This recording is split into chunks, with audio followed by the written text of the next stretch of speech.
નમસ્કાર વિદ્યાર્થી મિત્રો, રે ઓપ્ટિક્સના વિડિયો નંબર 4 માં તમારું સ્વાગત છે। આમ તો આપણે સ્કૂલ ઓનલાઈન ચાલુ થઈ ગઈ છે, પણ અમુક વિડિયો કારણ કે આપણે ઓફલાઈન આવવાના છે, સોરી ઊંધું બોલી ગયો। આમ તો આપણે સ્કૂલ ઓફલાઈન ચાલુ થઈ ગઈ છે, પણ અમુક વિડિયો આપણે ઓનલાઈન આવવાના છે, તો મારો વિડિયો પણ ઓનલાઈન જ આવશે।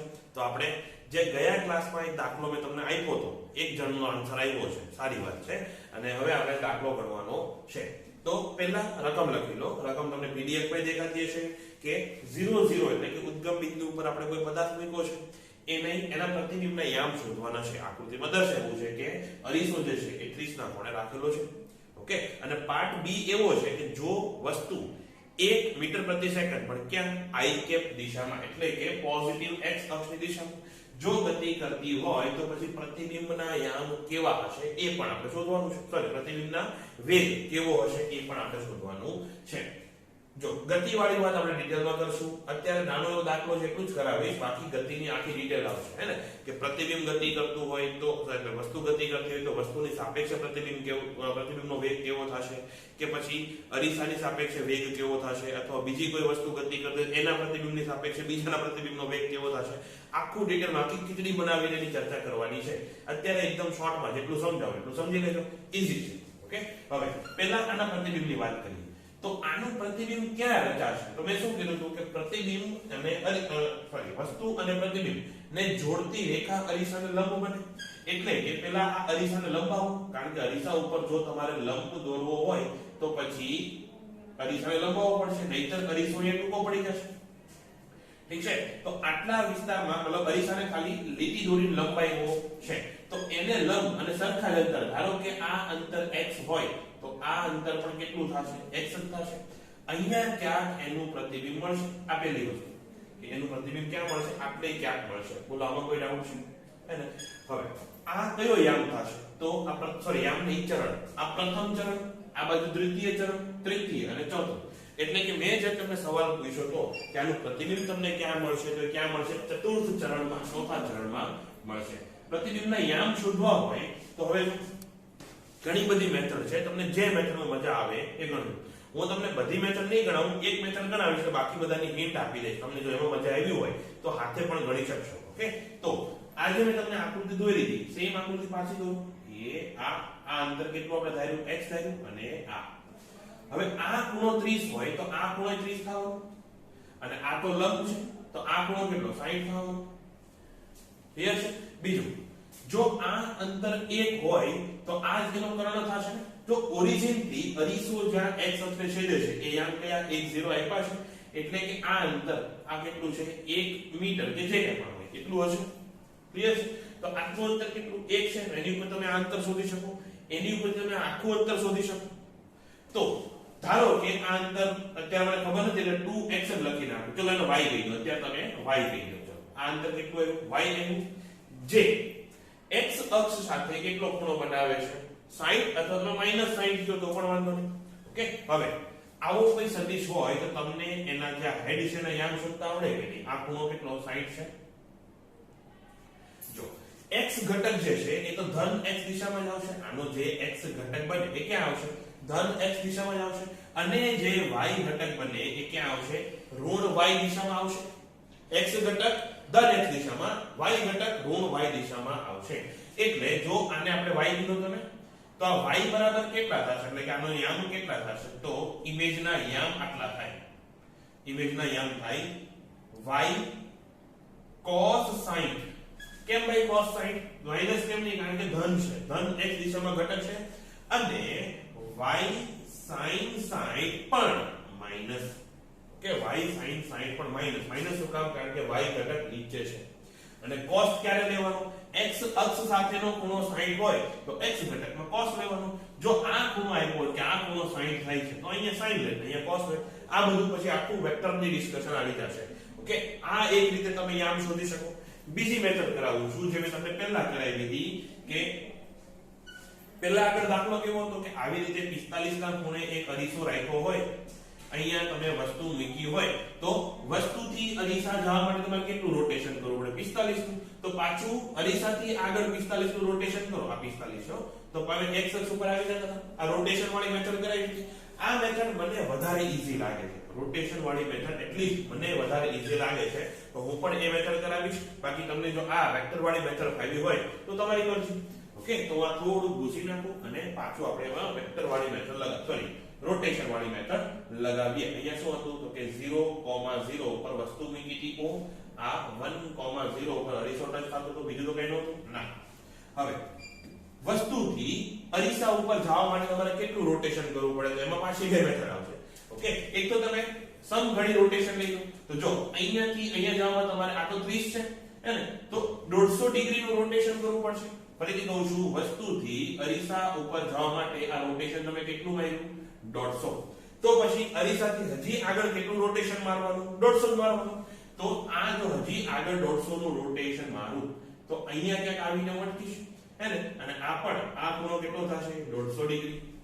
અચ્છા, હજી 150 ડિગ્રી જો કે આટલું જ નહીં થાય, તમારે થોડું આગળ એક્સટેન્ડ કરવું પડશે. એ આટલે ક્યાંક 150 ડિગ્રી થશે. હવે જો આ પિઝા જે બન્યો તમારો એમાં આ આખો ખૂણો કેટલો તો કે 150 + 150 300. તો આખો ખૂણો 300 માપો કે પછી આ ખૂણો હું 60 માપો, કાઈ વાંધો કરો. આખો ખૂણો 300 માપો કે પછી આટલો જ ખૂણો 60 માપો. ઠીક છે. હવે 1,0 ની સાપેક્ષે કોની સાપેક્ષે 1,0 ની સાપેક્ષે આનો ખૂણો કેટલો 1,0 ની સોરી ખૂણો નહીં આના યામ કેટલા થાય તો આ લંબાઈ તો એક જ લેવાની છે. આ લંબાઈ 1, આ લંબાઈ પણ 1 હે ને.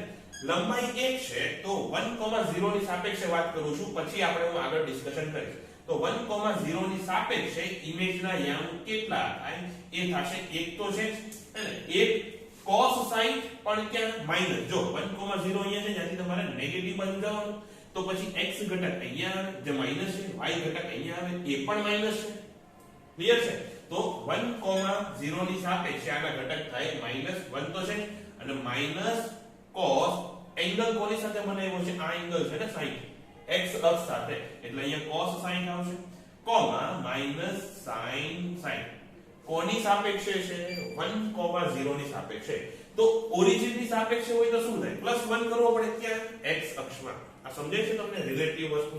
તો ઓરિજિન ની સાપેક્ષે અહીંયા તમારે કેટલો લખવાનો થાય 1 - cos 60. ક્લિયર છે.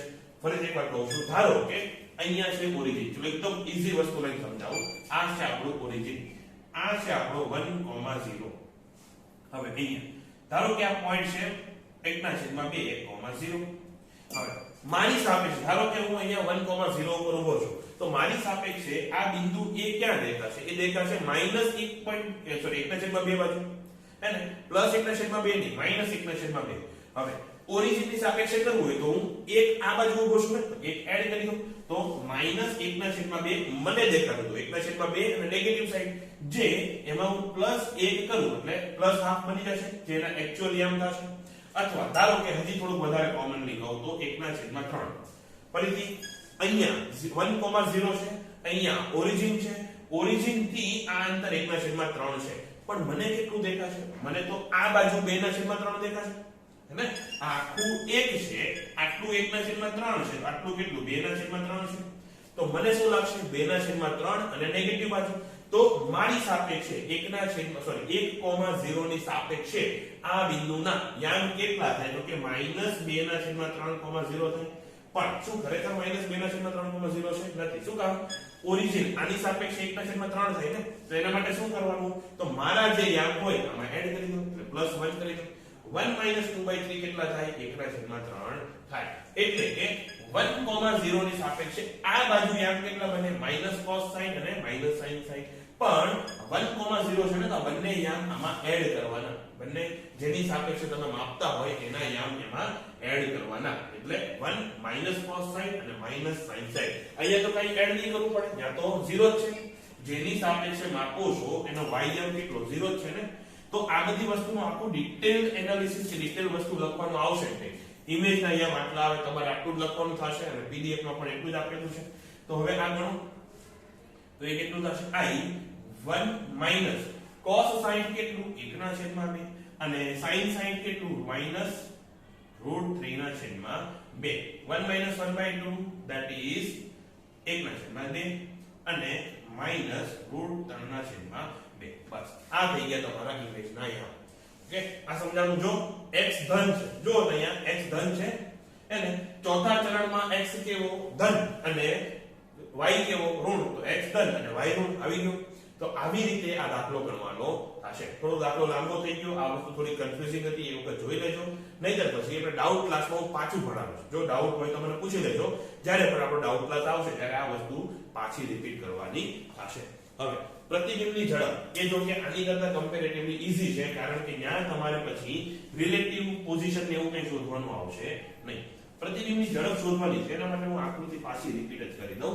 તો શું કીધું છે? પ્રતિબિંબ જે છે ધન x દિશામાં ગતિ કરે છે.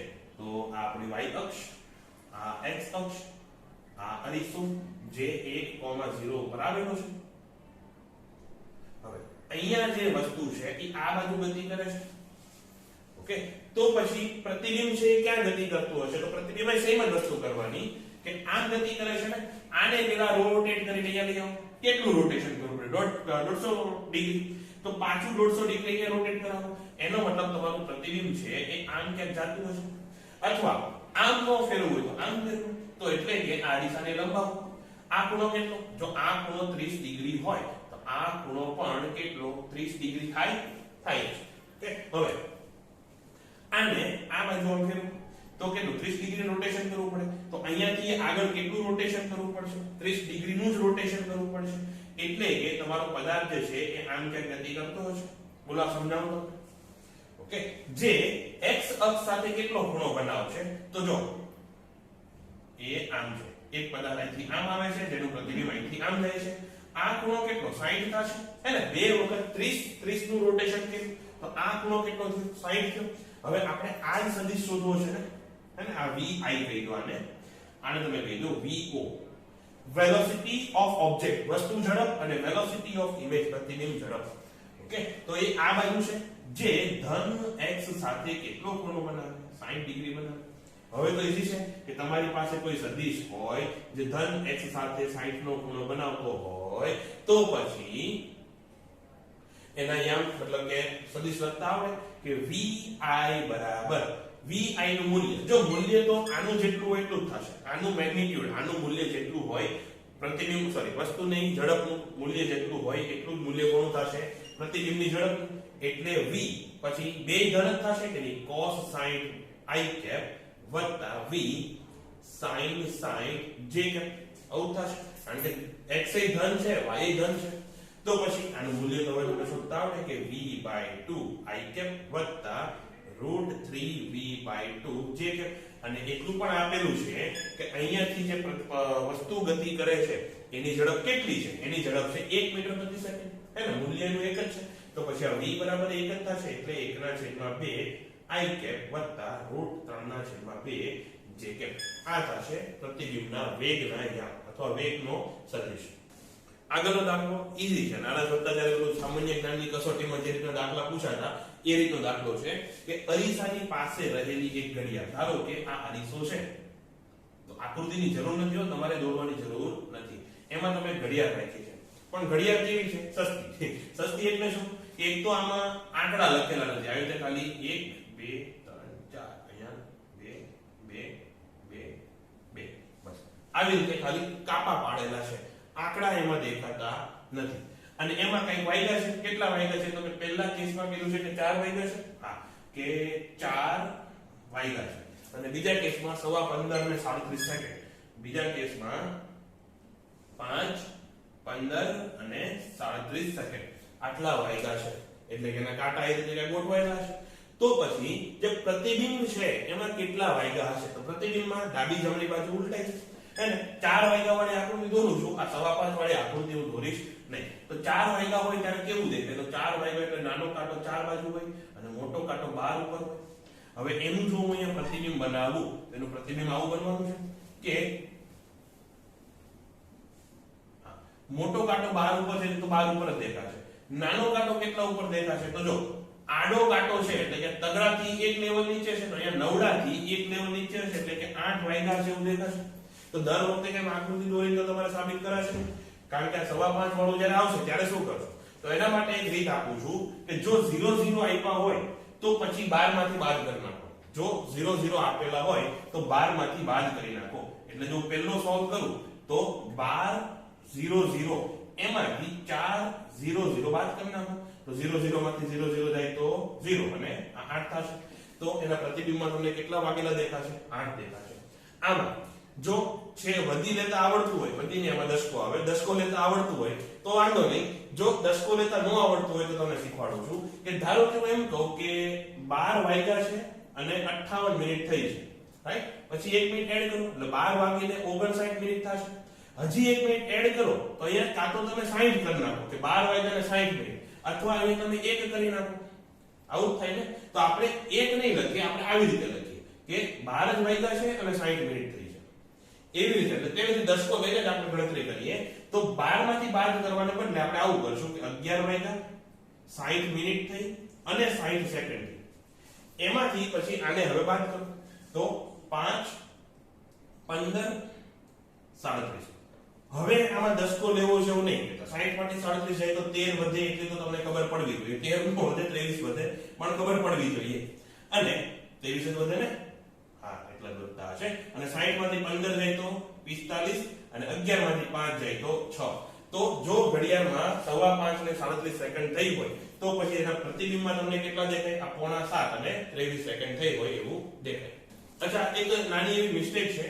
11 વાગ્યાને 60 મિનિટ નહીં કરવાની, કારણ કે 11 વાગ્યાને 60 મિનિટ કરતો તો 12 જ વાગી ગયા. 11 વાગ્યાને 59 મિનિટ કરવાની, એની પછી 60 સેકન્ડ કરવાની. એટલે કે 59 મિનિટ 60 સેકન્ડ એટલે શું? 60 મિનિટ થઈ ગઈ અને 60 મિનિટ એટલે 12 થઈ ગયા. એટલે આ પણ શું થઈ ગયું? 12 થઈ ગયું. તો ફરીથી સમજાવું છું, ભૂલ થઈ ગઈ, આઈ એમ સો સોરી. પાછું કહું છું, અહીંયા 11 વાગ્યાને 59 મિનિટ અને 60 સેકન્ડ માંથી પછી બાદ કરવાનું. તો સુધારામાં ખાલી અહીંયા એટલું જ આવશે કે 59 માંથી 5 જાય તો કેટલા વધે? 9 માંથી 5 જાય તો કેટલા વધે? 4. તો તમને દેખાય કેટલા? તો કે 6 વાગ્યાને 44 મિનિટ અને 23 સેકન્ડ થઈ છે. અહીંયા જે 45 આવતો હતો એ નહીં આવે. ફરીથી કહું છું, એક વખત ભૂલ થઈ ગઈ છે, સોરી. અને શેમાંથી બાદ કરવાના? કે જો તમારે અહીંયા 0 0 સિવાયનું કંઈ પણ હોય તો શેમાંથી બાદ કરવાના? 11 વાગે 59 મિનિટ અને 60 સેકન્ડ. 60 નહીં લઈ લેતા એ મારી ભૂલ છે. બસ બાકી બધું એકદમ સેમ આવશે. હવે નેક્સ્ટ નાનો એવો ટોપિક છે કે વધારેલા પદાર્થનું પ્રતિબિંબ. વધારેલો પદાર્થ એટલે શું? અત્યાર સુધી આપણે કેવો પદાર્થ લેતા હતા? બિંદુવત પદાર્થ લેતા હતા. હવે પદાર્થ લાંબો છે, જેમ કે આ હે ને, આખે આખો વધારેલો એટલે બહુ બધા બિંદુ હોય એની પર. તો એના પ્રતિબિંબમાં શું કરવાનું? તો ધારો કે આ અરીસો, અરીસાની સામે અહીંયા તમે એક વસ્તુ મૂકેલી છે. આ વસ્તુ A અને અહીંયા B, મતલબ કે વસ્તુની ટોચ A અને નીચે B. આનું પ્રતિબિંબ કેવી રીતે મળે? તો એક એક બિંદુ વચ્ચે તો પ્રતિબિંબ કેવી રીતે મળે? તો કે આ A નું પ્રતિબિંબ આટલે મળે, આ જેટલું અંતર છે એટલું જાય. અને B નું પ્રતિબિંબ આ છે તો અહીંયા આટલે ક્યાંક મળે, A અહીંયા, હે ને? તો આ જે પ્રતિબિંબ થયું આ શું થઈ ગયું? A' અને B' અને બાકીના જે બિંદુ છે એની વચ્ચે મળે. આવી રીતે એક તો પ્રતિબિંબ મળે. હવે બીજું શોધવાનું કે ગણવાનું જ્યારે કે તો શું જોવાનું? તો જે પ્રતિબિંબ વસ્તુ આપેલી છે એના બે ઘટક પાડવાના. ધારો કે આ હું થીટા લઈ લઉં, એટલે બે ઘટક કેવી રીતે પાડશો? તો એક ઘટક જે અરીસાને લંબ છે, એક ઘટક જે અરીસાને લંબ છે, અહીંયા હું ખાલી આવું દોરું છું, અને બીજો ઘટક જે અરીસાને સમાંતર છે, એટલે આ. હવે જ્યારે તમે પ્રતિબિંબ બનાવો, અચ્છા આ સેમ વસ્તુ આપણે જ્યારે વેગ કે ગતિની વાત કરશું ત્યારે પણ લાગુ પડશે. અત્યારે ખાલી વસ્તુ માટે યાદ રાખો, જ્યારે તમે પ્રતિબિંબ બનાવો ત્યારે જે લંબ ઘટક છે એ ઉલટાય. જ્યારે તમે પ્રતિબિંબ બનાવો એટલે કે ઇમેજનો લંબ ઘટક એ પદાર્થના લંબ ઘટકનો વિરોધી હશે. ઓકે, ફરીથી ઇમેજનો લંબ ઘટક એ પદાર્થના લંબ ઘટકનો વિરોધી હશે. એટલે આ લંબ ઘટક ઉલટાવો એટલે આવો જ બને. જો દેખાય. અને જે સમાંતર ઘટક છે, ઇમેજનો સમાંતર ઘટક એ ઓબ્જેક્ટના સમાંતર ઘટકની જેટલો જ થશે. અને ઇમેજનો સમાંતર ઘટક ઉપર તરફ હતો તો ઓબ્જેક્ટનો સમાંતર ઘટક પણ ઉપર તરફ જ થશે. એવી રીતે હવે કોમેન્ટ કરવાની છે. ધારો કે વસ્તુ આમ ક્યાંક હોય, એટલે કે અહીંથી આમ બહાર આવે છે. ઓકે, વસ્તુ આમ બહાર આવે છે એટલે કે આ હું લઈ લઉં છું. આ y, સોરી, હા, આ y, આ x અને બહાર તરફ આવે છે એ z. અને વસ્તુ ક્યાં મૂકી છે? તમે YZ પ્લેનમાં મૂકેલી છે. વસ્તુ ક્યાં મૂકેલી છે? YZ સમતલમાં. બોલો સમજાય તો છે? તો થોડું 3D ટચ આપી દો તો આવું કંઈક દેખાય. વસ્તુ જે છે તે YZ પ્લેનમાં મૂકેલી છે. અને x અક્ષમાં એનો કોઈ ઘટક નથી, એટલે કે x અક્ષમાં કોઈ છે નહીં. તો પછી કયો ઘટક ઉલટાશે? y ઘટક ઉલટાશે કે z ઘટક ઉલટાશે એ તમારે કહેવાનું છે. અરીસો ક્યાં છે તો મેં કીધું જ નહીં. તો અરીસો છે yz પ્લેનમાં. ઈ હે હમરા અરીસો. ઓકે, આ જે અરીસો છે એ yz પ્લેનમાં જ છે. એટલે ફરીથી કહું, ધારો કે તમારી કોઈ ઘર છે, એમાં આ દીવાલ હે ને, એ દીવાલ ઉપર અરીસો છે અને એની સામેની દીવાલ, જો આ એક દીવાલ એની ઉપર અરીસો છે, એની સામેની દીવાલમાં એ જ yz પ્લેન થશે. એ yz પ્લેનમાં આમ એક લીટી દોરેલી છે, એ આપણો પદાર્થ. તો પછી એનો કયો ઘટક ઉલટા છે એ તમારે મને કહેવાનું છે. ઠીક છે, તો આ તમારે કોમેન્ટ કરવાની છે. જો કે કોમેન્ટ કોઈ કરતા નથી, મને લાગે છે કે તમારે ભણવાની ઈચ્છા નથી રહી, કે ઓનલાઈનમાં કંટાળી ગયા છો, કે પછી તમને એમ થઈ ગયું છે કે માસ પ્રમોશન તો આવી જ જવાનું છે ને, કે પછી ત્રીજા ચોથા કે પાંચમા વેવની રાહ જોવો છો, શું છે કે ખબર પડતી નથી. પણ એક તો વિડીયોમાં વ્યૂઝ ઓછા થઈ ગયા. મને એમ હતું કે 11મા ધોરણનું ચાલે છે એટલે ઘણા લોકો નહીં જોતા હોય, પણ હજી 12મા વાળા જોતા નથી. શું તમને એવું છે કે હું ખાલી બોર્ડની એક્ઝામ આપીને પાસ થઈ જઈશ? બોર્ડની એક્ઝામ આપ્યા પછી જો બોર્ડમાં કેવા તિકડમ થાય છે ખબર છે ને, એક્ઝામ કેન્સલ થઈ ગઈ, આગળના પેપરના માર્ક જોઈને મૂકવા પડ્યા. અમુક માર્ક 10માના મૂકવા પડ્યા. જો તમારા 10મામાં ઓછા માર્ક હશે તો 12મામાં ગમે તેટલું તમે 11-12માં સારું ભણ્યા હશો, સુધરી ગયા હશો, જે કંઈ પણ હોય, છતાં પણ તમારા માર્ક ઓછા આવે છે. એને આવું થાય છે. અમે ધારીએ કદાચ કોઈ સ્કૂલ ધારે ને તો પણ પાસ મતલબ પાસ તો કરી શકે, પણ બહુ ઊંચું રિઝલ્ટ ન આપી શકે. તો તમે જો એવું હોય કે હું ખાલી બોર્ડ કરીને હું આગળ સારી કોલેજમાં એડમિશન લઈ લઈશ તો ખોટું છે તમારું. તો જેડબલઈ નીટમાં અને કાંઈ નહીં તો ગુજકેટમાં તો ધ્યાન આપવું જ પડશે. એના માટે વિડીયોઝ પણ જોવા પડશે. તો પછી એટલીસ્ટ બી એક્ટિવ. ધીમે ધીમે તમારું ધોવાતું જાય છે અને મગજમાં એમ થતું જાય છે કંટાળી ગયા, કેટલું ઓનલાઈન ભણવું. હવે તો બપોર સુધી તમે સ્કૂલે આવવાનું, બપોર પછી વિડીયો જોવાના, એટલે તમારું કામ થોડુંક હજી ટીડીએસ થઈ જશે. પણ તમારે એક્ટિવ રહેવું પડશે. આખા ઇન્ડિયા સાથે તમે કોમ્પિટિશનમાં છો, એટલે જો તમે મૂકી દેશો તો તમે નવાઈ નથી કરતા. આવું તો બધું નોર્મલ વસ્તુ છે. પણ જે લોકો છતાંય નહીં મૂકે, જે લોકો છતાં ભણવાનું ગણવાનું ચાલુ રાખશે, એ લોકોને જ ક્લિયર થાય. 1% કે 2% લોકો જેવા હોય કે જે જેડબલઈ નીટ ક્લિયર કરે છે, એ લોકો અલગ શું કરે છે? તો અલગ એવું કરે છે કે ભણે છે. તો તમે પણ ભણો. ઓકે, ચલો ઇનફ ભાષણ આપી દીધું અને આપણે નવો દાખલો ચાલુ કરીએ. તો દાખલા નંબર 13 આવશે. હા, દાખલા નંબર 13માં અરીસો મૂકેલો છે બીજા ચરણમાં અને 45 ના કોણે કદાચ મતલબ કે નેગેટિવ x સાથે કેટલો ખૂણો બનાવે છે? 45 ડિગ્રી. આવું છે? હા, આવું છે. અને વસ્તુ લંબાવેલી છે, વસ્તુ મૂકેલી છે આ, જે a b છે, અથવા આકૃતિમાં ઊંધું આપ્યું છે કદાચ. અહીંયા a લીધો હશે, અહીંયા b લીધો હશે. ઓકે, આ ખૂણો 45 છે, અહીંયા વસ્તુ આપેલી છે.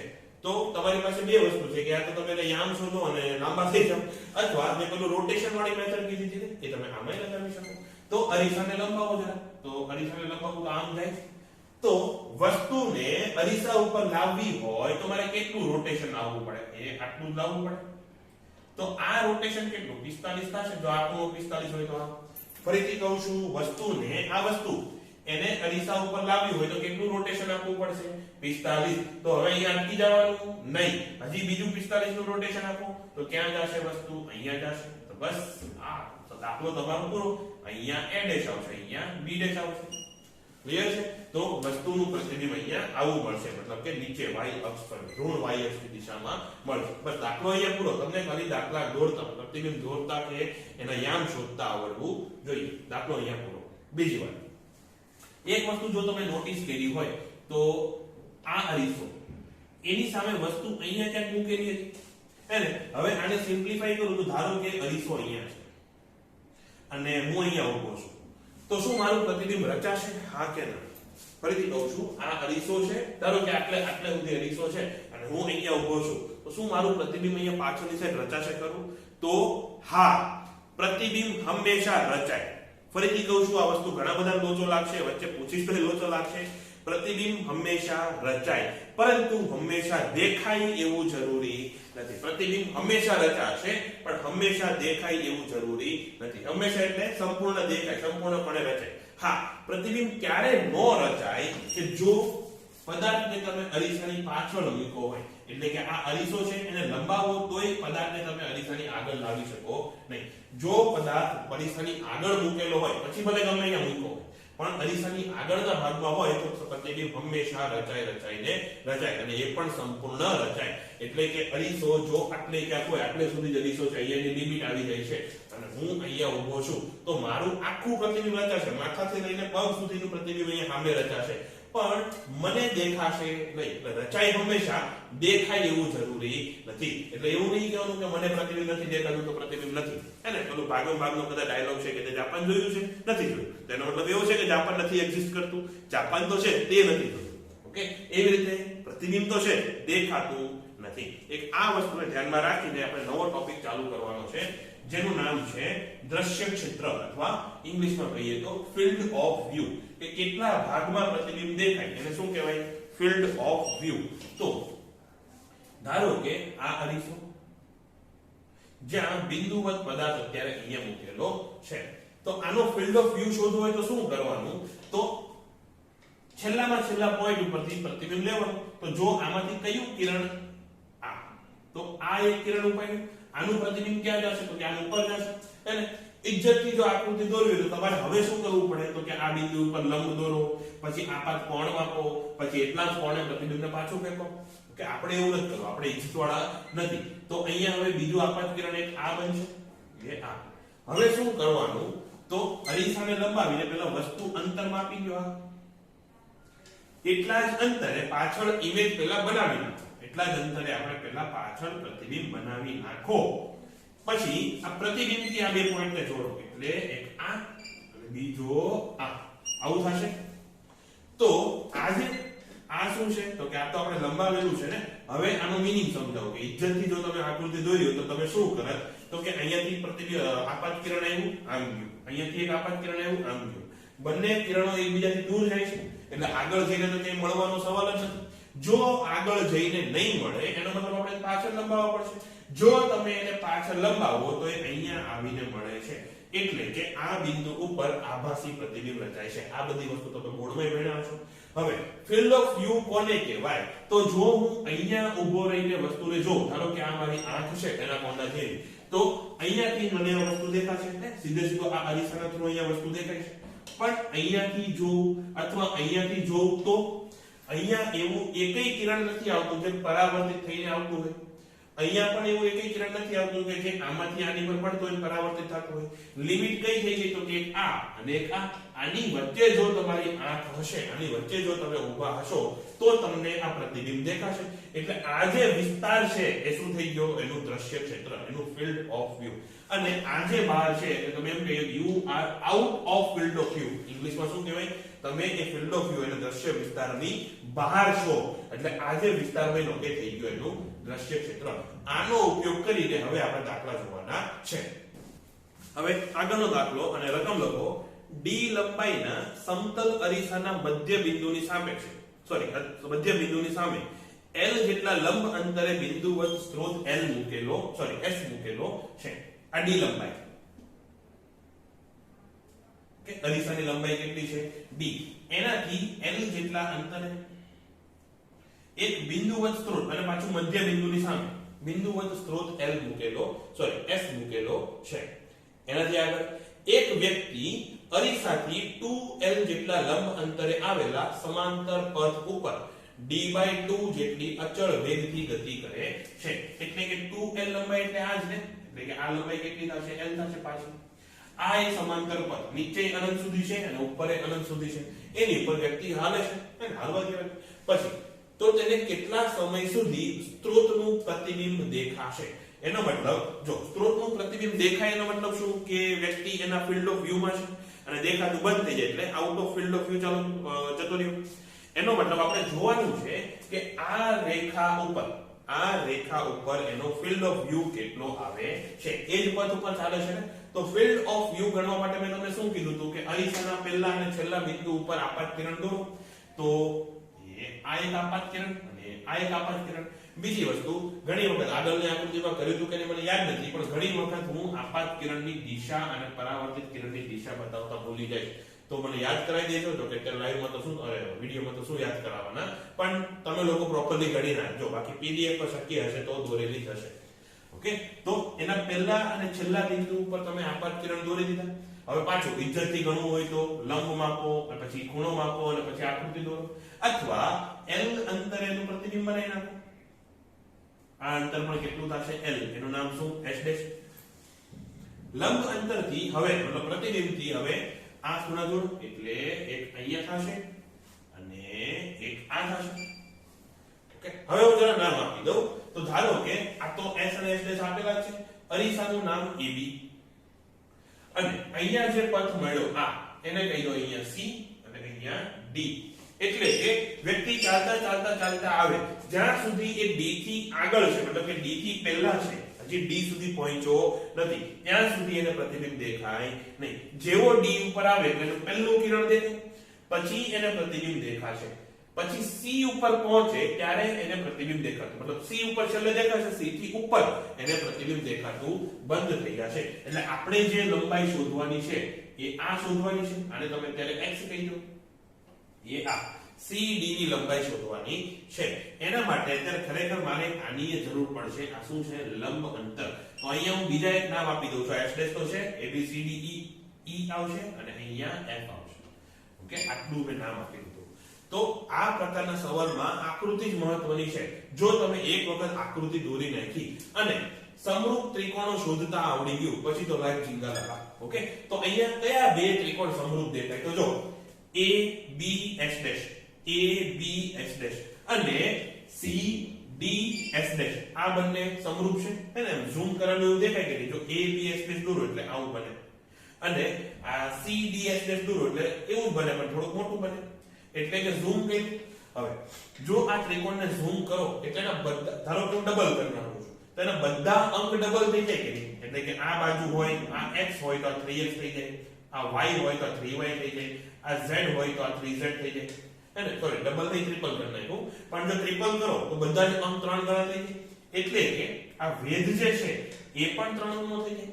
જો આ w હોય તો આ કેટલો થઈ જાય? 3w થઈ જાય. આટલું ક્લિયર છે? સમરૂપ ત્રિકોણમાં એક સમાન જે એની સમરૂપતા બનતી હોય એનો રેશિયો લઈ લો તો હંમેશા કેવો આવે? સરખો જ આવે.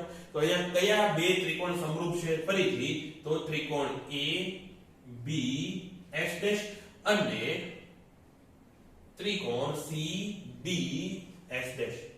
આ બધા કેવા છે?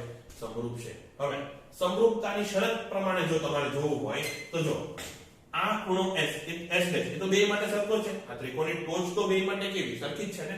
બીજું, આ અરીસો અને આ પથ બંને સમાંતર છે. તો એ આ અને એક રેખા આવી ગઈ છે. તો આ ખૂણો જેટલો બને એટલો જ ખૂણો આ બને. એટલે કે ત્રિકોણનો આ ત્રિકોણ આમાં નાના ત્રિકોણમાં S ડેશ AB માં આ જે ખૂણો બન્યો એટલો જ ખૂણો અહીંયા C બને. ઓકે, એટલે બે ખૂણા સરખા છે. એવી રીતે આ બે ખૂણા સરખા બને. તો આ કઈ શરત થઈ? ખૂ ની શરત થઈ કે જો બે ત્રિકોણ એવા હોય કે જેના ત્રણે ત્રણ ખૂણા સરખા છે, એટલે કે જે જોડ બને છે સરખી મળે છે, તો પછી એ ત્રિકોણ કેવા કહેવાય? સમરૂપ કહેવાય. ઓકે, જો કોઈને સમરૂપતામાં ખબર ન પડતી હોય તો બાકી તો અમુકને જોઈને જ ખબર પડી જશે, જે સારી વાત છે. તો આ બે ત્રિકોણ કેવા છે? સમરૂપ છે. હવે જો ત્રિકોણ સમરૂપ હોય તો એની બાજુ આપણે શું શોધવું છે? CD શોધવું છે ને. જે શોધવું હોય એ સૌથી પહેલા લખી નાખવાનું CD. હવે CD કયા ત્રિકોણમાં આવે? તો કે નીચેના ત્રિકોણમાં આવે. નીચેના ત્રિકોણમાં જે CD છે એને અનુરૂપ આ ઉપરના ત્રિકોણ એટલે કે નાના ત્રિકોણમાં કઈ બાજુ આવે? તો નીચેના ત્રિકોણમાં જે CD બાજુ છે એ નાના ત્રિકોણમાં AB બાજુ થાય. હે ને? તો CD ના છેદમાં શું થઈ જશે? AB. ક્લિયર છે? એના બરાબર હવે કઈ વેલ્યુ આપણને ખબર છે એ લેવાનું. તો ઉપર કયું મોટું ત્રિકોણ લીધું હતું, અહીંયા જે છે એના અંશમાં મોટું ત્રિકોણ લીધું હતું. તો અહીંયા પણ અંશમાં કયું ત્રિકોણ લેવાનું? મોટું. હવે મોટા ત્રિકોણમાં કોની વેલ્યુ તમને ખબર છે? તો આ S ડેશ F ની વેલ્યુ તમને ખબર છે કેટલી? L 3L થાય. કોની? S ડેશ F ની. તો આપણે અહીંયા લખવાનું S ડેશ F. એના છેદમાં એને અનુરૂપ નાના ત્રિકોણમાં કઈ બાજુ બને? S ડેશ E બને. જેની વેલ્યુ પણ આપણને ખબર છે કે ખાલી L છે. બસ હવે કિંમત જ મૂકવાની. CD બરાબર કેટલા આવ્યો? x આવ્યો. જે આપણે ધારી લીધો, આવ્યો નથી, આપણે ધારી લીધો. x ના છેદમાં AB. AB કેટલું છે? D છે. તો D એના બરાબર S ડેશ F. હમણાં મેં તમને કીધું કેટલું? 3L. એના છેદમાં n s ડેશ d. તો આ ટોટલ કેટલું થશે? x બરાબર થશે 3d. અને l કેન્સલ, d ઉપર લઈ લો. એનો મતલબ આ લંબાઈ જેટલો એનો ફિલ્ડ ઓફ વ્યૂ છે, આટલા અંતરે જે કાંઈ પણ ફિલ્ડ ઓફ વ્યૂ છે એ જે અરીસાની લંબાઈ છે એનું 3 ગણું છે. હવે અહીંયા વેગ પણ આપ્યો છે, હે ને? આ કેટલું અંતર કાપે છે વ્યક્તિ? તો કે 3d. જ્યાં સુધી એને પ્રતિબિંબ દેખાય એમાં કેટલું અંતર કાપે છે? 3d. તો કાપેલું અંતર તમને ખબર છે, વેગ તમને ખબર છે, d/2 એટલું જ છે ને? હા, d/2 જેટલી ઝડપથી જાય છે. તો પછી લાગતો સમય કેટલો થાય? એ થાય x ના છેદમાં v. અને x કેટલો છે? x છે 3d. નીચે આ કેટલો? d/2. આ કેટલા? 6 સેકન્ડ તમારો જવાબ થશે. એટલે કે ધારો કે હું અહીંયા ચાલુ છું, અહીંયા અરીસો છે, વચ્ચે ક્યાંક વસ્તુ મૂકેલી છે, તો અહીંથી જેવું મને પ્રતિબિંબ દેખાવાનું ચાલુ થાય ત્યાંથી આટલે પહોંચી ધારો કે પ્રતિબિંબ દેખાવાનું બંધ થાય તો એ વચ્ચે વચ્ચે સમય કેટલો લાગશે? 6 સેકન્ડ લાગશે. તો આ રીતે આપણે દાખલા ગણવાના. હવે આજનો છેલ્લો દાખલો જે એક્ઝેક્ટલી સેમ જ છે પણ એક લેવલ ઉપરનો છે. પહેલામાં વસ્તુ એક્ઝેક્ટ મધ્ય બિંદુની સામે હતી, હવે એવું નથી. એટલે આકૃતિ થોડીક મોટી અને થોડીક કોમ્પ્લિકેટેડ આવશે, બાકી બધું સેમ છે. 1 મીટર લંબાઈના સમતલ અરીસાની સામે આકૃતિમાં દર્શાવ્યા મુજબ બિંદુવત સ્ત્રોત S મૂકેલો છે. આ વખતે તમને આકૃતિ આપવી પડશે, નહીતર મેળ જ નહીં આવે. તો 1 મીટર લંબાઈ એટલે ધારો કે આટલો જ અરીસો છે. અરીસો તમે પણ જ્યારે દોરો ત્યારે નાનો રાખજો, નહીતર તમારે ચોપડો મોટો લેવો પડશે. ઓકે, 1 મીટર લંબાઈનો અરીસો છે. એમાં અરીસાથી 1 મીટર નીચે, એટલે અરીસાથી 1 મીટર નીચે છે આપણી જમીન, એ આ. ઓકે, પછી લંબાવી દઈશ. આ અરીસો અહીંયા સુધી છે, એનાથી આ જેટલો અરીસો એટલો જ 1 મીટર નીચે. એની સામે પદાર્થ ક્યાં રાખેલો છે? 1 મીટર અંતરે. આ 1 મીટર. હવે તમને એમ થાય છે કે આટલું 1 મીટર અને આ પ્લેનથી ડબલ લાગે તોય 1 મીટર. હા, આવું દોરશો તો જ પાછી આકૃતિ હમાશે, નહીતર ઉપર નીકળી જશે. ઓકે, તો ફરીથી કહું છું, જેમ હું આકૃતિ દોરું છું એમ તમે દોરજો, કારણ કે આ આકૃતિ દોરવામાં હું ઘણું બેઠો છું. મારી પાસે તો ડિજિટલ પીડીએફ હતી તોય મારથી દોરાતી નહોતી. એટલે ઘણા બધા ચેતા આવશે. તો શું ધ્યાન રાખવાનું? અરીસો એક તો નાનો દોરવાનો અને વસ્તુ થોડીક આઘી મૂકો. ભલે 1 મીટર જ છે પણ તોય વસ્તુ થોડીક આઘી મૂકો અને એનું નામ O. હવે સ્ત્રોત S મૂકેલો છે. હવે આગળ એક વ્યક્તિ અરીસાથી 3 મીટર અંતરે, હવે આ 1 મીટર છે તો 3 મીટર ગણવા બેસવાનું ના, થોડુંક નજીક લઈ લેવાનું, નહીં તો પાછા લાંબા થઈ જશો. તો ધારો કે આટલે જાય, અહીંયા વ્યક્તિ ગતિ કરે છે, આ લાઈન ઉપર વ્યક્તિ ગતિ કરે છે, સમાંતર છે પાછું. તો કેટલા વેગથી ગતિ કરે છે? 0.4 મીટર પ્રતિ સેકન્ડ જેટલા અચળ વેગથી ગતિ કરે છે. તો તેને કેટલા સમય સુધી સ્ત્રોતનું પ્રતિબિંબ દેખાશે? પાછો સેમ જ થઈ ગયો, ખાલી ફરક કેટલો છે? સ્ત્રોત અહીંયા વચ્ચે હતો, હવે અહીંયા નીચે છે. આખો એકવાર રકમ પાછી બોલી જાઉં છું. 1 મીટર લંબાઈના સમતલ અરીસાની સામે આકૃતિમાં દર્શાવ્યા મુજબ બિંદુવત સ્ત્રોત મૂકેલો છે. એક વ્યક્તિ અરીસાથી 3 મીટર જેટલા લંબ અંતરે આવેલા સમાંતર પથ પર 0.4 મીટર પ્રતિ સેકન્ડ જેટલા અચળ વેગથી ગતિ કરે છે. તો તેને કેટલા સમય સુધી સ્ત્રોતનું પ્રતિબિંબ દેખાશે? તો તેને કેટલા સમય સુધી સ્ત્રોતનું પ્રતિબિંબ દેખાશે? ફરીથી આ લાઈન ઉપર આપણે ફિલ્ડ ઓફ વ્યૂ માપવાનું છે. ફિલ્ડ ઓફ વ્યૂ માપવા માટે મેં શું કીધું? તો કે અરીસાના પહેલા ને છેલ્લા બિંદુ ઉપર આપાત કિરણ દોરો. તો આ દોર્યું. પછી લંબ દોરો, આપાત પણ માપો. ના, આપણે શું કરીએ? અહીંયા પહેલા પ્રતિબિંબ દોરો. પ્રતિબિંબ દોર્યા પછી આને આમ લંબાવો. પ્રતિબિંબ દોર્યા પછી આને આ લંબાવ્યો તો આના આમ થશે. હવે આ લંબાવીને ઉપર પહોંચાડવા એ મોટી વાત છે. તો ધારો કે અત્યારે પાટિયા બેહાડીને આટલે પહોંચાડું છું, દેખાય છે? હા, દેખાય છે. આવું કઈ થશે અને આ થઈ ગઈ તમારી જમીન. તમારી પાસે ફૂટપટ્ટી હોય તો પ્રોપર ફૂટપટ્ટીનો ઉપયોગ કરજો, પૈસા વસૂલ થઈ જશે આકૃતિમાં. ઓકે, બસ આકૃતિ આપણે જે પૂરી થઈ. હવે કેટલા ભાગમાં પ્રતિબિંબ દેખાશે? તો પ્રતિબિંબ તો ખાલી આટલા ભાગમાં જ દેખાવાનું. પ્રતિબિંબ ક્યાં દેખાશે? ખાલી આટલા જ ભાગમાં. અને બાકીના ભાગમાં એને વ્યક્તિને પ્રતિબિંબ દેખાશે નહીં. તો આ લંબાઈ તમારે શોધવાની છે. એના માટે ધારો કે આ ઊંચાઈ y એ આખી અને આ ઊંચાઈ x, તો શું આપણે x y શોધવાનું છે? ના, y x શોધવાનું છે. જો y મળી જાય, x મળી જાય, બાદબાકી કરો, જવાબ આવી જાય. તો y અને x કઈ રીતે શોધશો? સમાંતર કિરણો લઈ લો ભાઈ. તો આ 1 મીટર છે, એ આ અંતર અરીસાથી લંબ અંતર, અને આ અંતર આખું આ કેટલું? 3 મીટર છે. બીજું આ અંતર કેટલું છે? એ પાછું 1 મીટર છે. કારણ કે વસ્તુ અંતર પ્રતિબિંબ અંતર કેવા હોય સરખા હોય તો આ પાછું 1 મીટર છે. બીજી કઈ હાઈટ આપેલી છે તો કે આ 1 મીટર હાઈટ આપેલી છે અરીસાની અને બીજી આ એક્સ્ટ્રા 1 મીટર જે અરીસો થોડો ઊંચો લગાવ્યો છે. બસ હવે આપેલો ડેટા પણ પૂરો થઈ ગયો જેટલો હતો. હવે ગોતો સમાંતર કિરણ. સમાંતર કિરણ ગોતવા માટે પહેલા નામ આપવા પડશે. હું તમને કહી દઉં કે આ અને આ સમાંતર છે, સોરી સમાંતર નહીં સમરૂપ છે તો કોઈને ટપ્પો નહીં પડે તો આપણે નામ આપી દઈએ. આ S તમે કીધો છે, અહીંયા તમે S ડેશ કહી દો. અરીસાને આપણે અહીંયા A અને B કહી દો. આ એક બિંદુ વધ્યું એમ તમે C કહી દો. હવે ક્યાં ક્યાં બિંદુ આપવા પડશે તો C પછી અહીંયા કીધો તમે D, અહીંયા E અને અહીંયા F. હવે જરૂર પડશે તો નામ આપશું, બાકી આટલું કદાચ ઇનફ થઈ રહેશે. સમાંતર સોરી સમરૂપ કિરણો ક્યાં દેખાય છે? કિરણો નહીં, ત્રિકોણ. સમરૂપ ત્રિકોણો તમને ક્યાં દેખાય છે?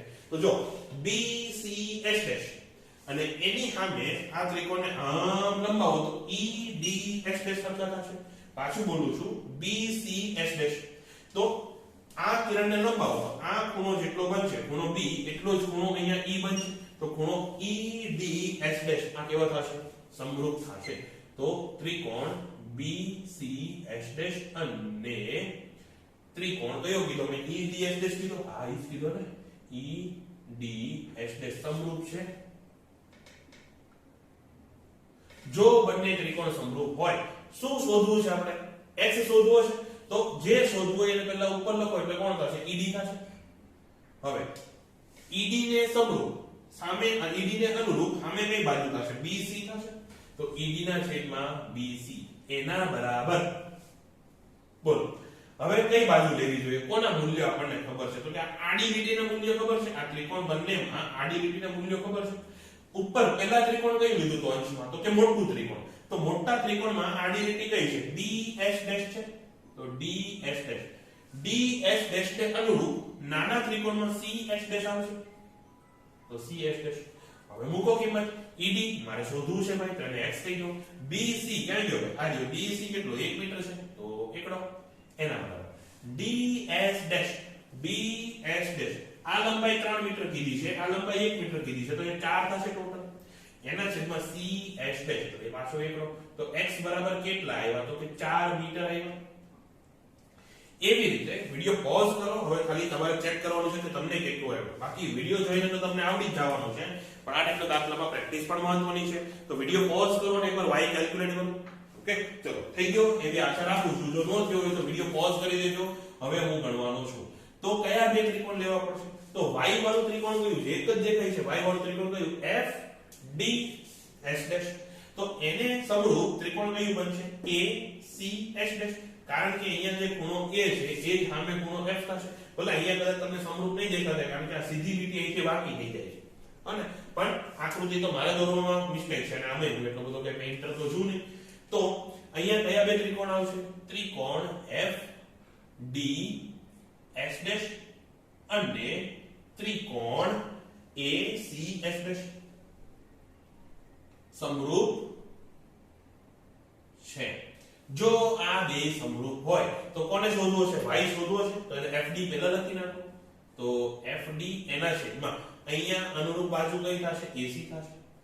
એના બરાબર બીજું શું થશે? તો અહીંયા હવે તમને કઈ લંબાઈ ખબર છે? તો પાછી આડી લંબાઈ ખબર છે. એ તો સેમ જ આવશે. કોણ? તો કે DS ડેશ ના છેદમાં CS ડેશ. શું કામ? જો મોટા ત્રિકોણમાં આડી બાજુનું મૂલ્ય ખબર છે એ DS ડેશ જ છે. મોટા ત્રિકોણ નાના ત્રિકોણમાં આડી બાજુ કઈ થશે? સમરૂપ. તો CS ડેશ થશે. તો સેમ જ આવશે. હવે FD કેટલા? y. AC કેટલા? AC આખું તો કે 2 મીટર હે ને? 1 મીટર રહીશો 1 મીટર એની ઊંચાઈ. તો AC થશે 2. એના બરાબર આ કેટલા આવ્યા હતા? ચલો આખું લખું છું. 4 ના છેદમાં 1 આવ્યા. તો પછી y कितना होगा भैया? 8 मीटर થશે. તો પછી દ્રશ્ય વિસ્તાર કેટલો થશે? એ થશે y x. y x એટલે કે 8 - 4 એટલે કે 4 મીટર. એટલે વ્યક્તિને જે પ્રતિબિંબ દેખાશે આ લંબાઈ કેટલી આવશે? એ આવશે 4 મીટર. આ લંબાઈ કેટલી આવશે? 4 મીટર. હવે આનાથી આગળ જો ગણતરી કરતા આવડશે. ચલો આ બાજુ પ્લોટ ખાલી છે તો અહીંયા આપણે ચલો આમાં લખું. તો તમને દ્રશ્ય વિસ્તાર ખબર છે. હવે તમે કેપિટલ X કહી દો. કેપિટલ X કેટલો આવ્યો? 4 મીટર આવ્યો. વેગ ખબર છે. વેગ મને નથી ખબર. વેગ કેટલો છે? 0.4. હા, વેગ કેટલો છે 0.4 મીટર પ્રતિ સેકન્ડ. તો પછી સમય શોધતા આવડે, એ થાય x ડેશ ના છેદમાં v, એ થાય 4 ના છેદમાં 0.4 બરાબર 10 સેકન્ડ. હવે જો કે મારે ગણવાનું તો તમને હાથે ગણવા આપવો તો, પણ ચલો 10 સેકન્ડ આન્સર આવી ગયો. તો વ્યક્તિને 10 સેકન્ડ સુધી આ જે બિંદુવત સ્ત્રોત છે એનું પ્રતિબિંબ દેખાશે.